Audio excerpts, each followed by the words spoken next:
Hey team, Patrick here, and in today's lesson we're going to cover the inside out forehand, and we're going to look at what it is, why we play it, when we play it, and how we play it. So let's get into it. Firstly, what is an inside out forehand? Well, it sounds more complicated than it is, and it's simply where I move around my backhand to play a forehand from the backhand side of the court. So we need to understand that just because the ball comes to our backhand side, we don't have to accept it as a backhand, and we can move around it to play our forehand if we want to do so. It's called an inside out shot because instead of playing my outside shot, my backhand, I'm playing my inside shot. It's on the inside of the court, and I'm playing cross court to their outside shot. Usually their backhand is a right-hander. There is an inside in forehand where we move around to play our forehand down the line, which we will use in certain circumstances, but we'll cover this in a future video. So why would we play an inside out forehand? Well, generally for most players, our forehand is going to be our stronger shot and give us better opportunities to attack. And even the players that have had the best backhands, like Djokovic, Murray, Wawrinka, they still move around their backhand to play their forehand as they can create more power with this side. You'll be better able to deal with higher balls and flatten the shot out, and particularly if you're somebody like me that's got a one-handed backhand. But most importantly, assuming we've got two right-handers, I'm going to be able to get my strength into their weakness, what is generally their weakness. And even if they do go down the line, they're hitting the more difficult shot with their weaker shot. And unless they hit really close to the line, well, I've just got another forehand cross court back into the open court space. So now you're thinking, great, I'm going to do this all the time, but we have to talk about the when.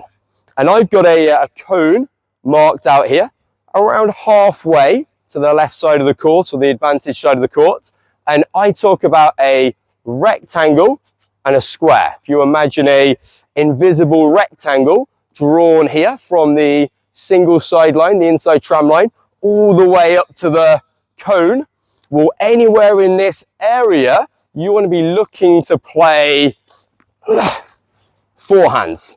And in this square, as recreational players, we're going to have to hit backhands, as otherwise we're just going to give up too much court space. So you can use this as your guide for what's a forehand or a backhand rather than the baseline tee, which is the mistake I see most players making. We also need to make sure we've got enough time to get all the way around the ball and attack.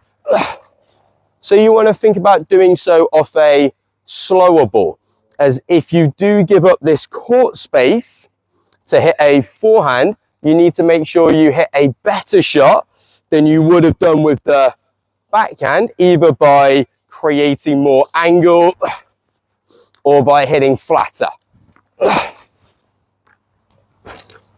So how do we play the shot? Well, the mistake I see players make is they sidestep to the ball first and then try and set up the shot. Or even worse, they set up for a backhand and then try and change to playing a forehand. Whereas what we should do, as with all of our forehands, is set up the shot first by coiling our upper body to the side and setting up our racket.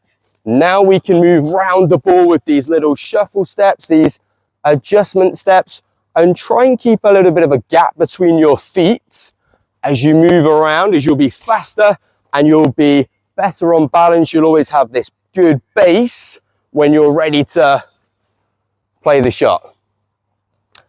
You want to make sure you get all the way around the ball so you're not jammed up or falling off balance. So you can use your non-dominant arm, so my left arm here, to help me with my coil, but also help me with my spacing to the ball.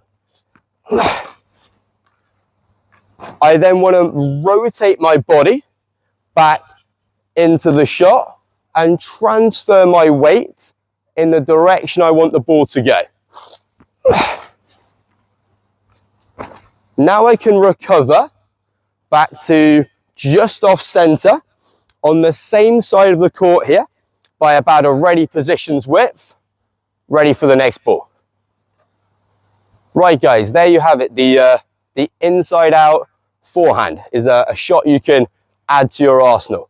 And in the next session, we'll cover the inside in forehand and the differences between the two and when we play each shot. But I hope this video has helped. If it has, please leave it a like, please subscribe to the channel, and I'll see you on court in the next one. Cheers guys.